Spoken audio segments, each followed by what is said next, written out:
Welcome to Samba Samba. Enjoy the video. In this video, I will explain how to duplicate the Master Sword.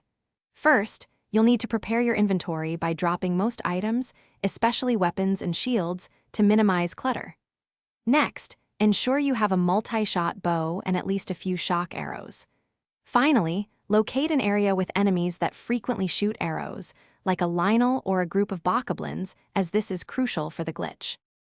Now, let's trigger the menu overload. Equip your multi-shot bow with a shock arrow. Open your inventory, then drop that equipped bow. Immediately equip another bow from your inventory, unpause the game, and then quickly pause again.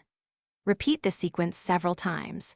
You'll know it's working when Link's model in the inventory screen starts to disappear or behave unusually, indicating the game's memory is overloaded. With the menu successfully overloaded, it's time to duplicate.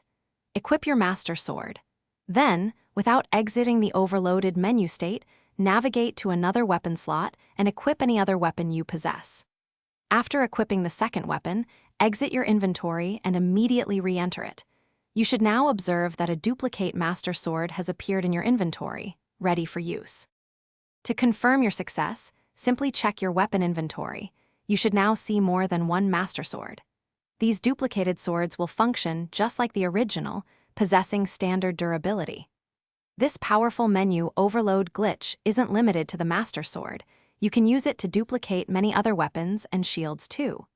Always remember to save your game immediately after duplicating items to secure your progress. Thanks for watching. Consider subscribing if we helped you.